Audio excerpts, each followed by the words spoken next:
It is believed that Mount Meru is the center of the earth. Is this true or is it just a concept? When it comes to Puranic stories, you have to know whether you are speaking of scientific truth or believed truth. Hello and welcome to my channel. I'm reading book Devlok with Devdutt Patnayak. It's a talk with Devdutt Patnayak ji, and today I'm gonna start reading part 12, Mountains. So let's continue. These are concepts, ideas, psychological tools to explain some things. Miru means the base foundation. The vertebral column in our body is called Mirudan, our body's center. If anything goes wrong with this, we will fall seriously ill. Likewise, the world has a center, it's Mirudand. A mountain is an important concept in all mythologies and religions of the world. The Greek mythology there's Mount Olympus, and in the Bible there is Mount Sinai, from where Moses descended. In the Purans, Meru has been given a lot of importance. Here, geography has been described poetically. Each petal of a lotus flower in full bloom is a continent, and in the center stands Mount Meru. One of the continent is Jambudvip, in the shape of the jambul fruit. This is Bharat. In Bharatvarsh, there are many mountains, but the primary mountain is Meru. Sometimes Meru is called Mandar and is associated with the gods.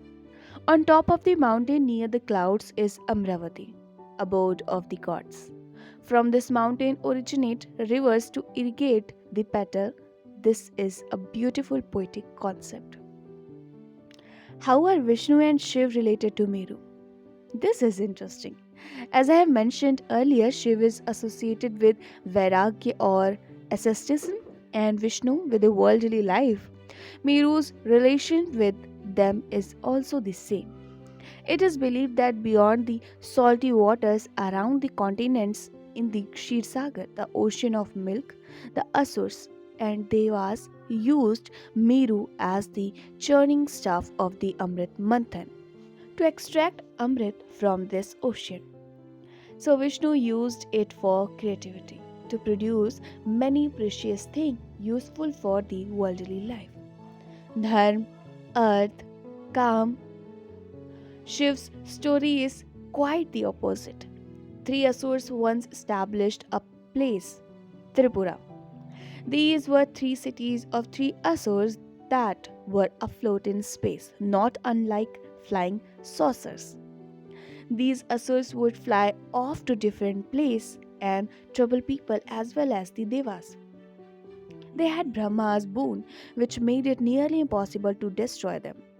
The only way to destroy the cities and the Asurs is to do so at once, but with the cities always floating in different directions, never aligning together.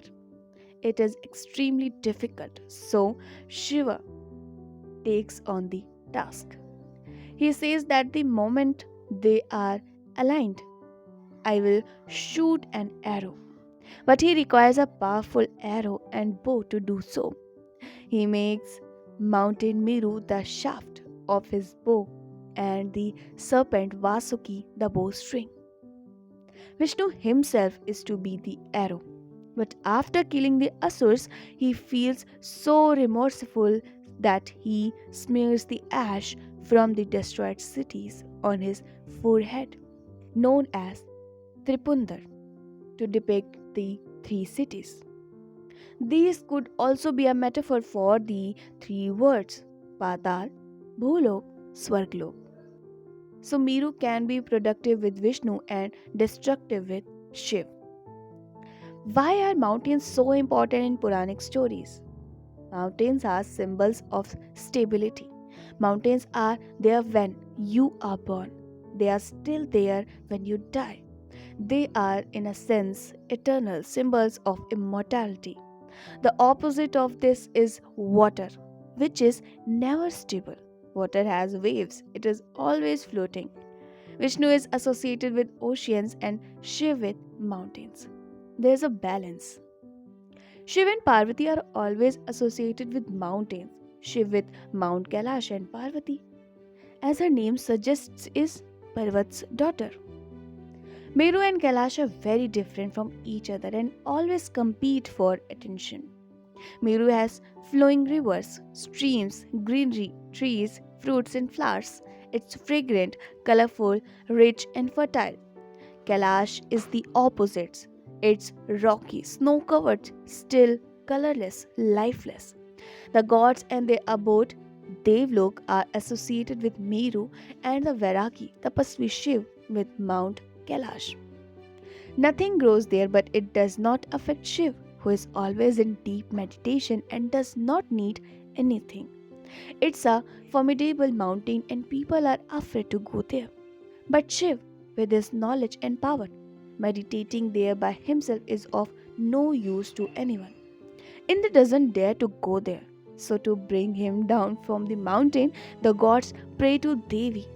Devi takes birth as Parvati, the daughter of Parvateshwar, god of the mountains. The most supreme of all mountains are the Himalayas, and so Parvateshwar is also called Himavan. So, Parvati is also known as Himavati. She is also known as Girija, daughter of Giriraj, and Shailavati, she who is born of the stone.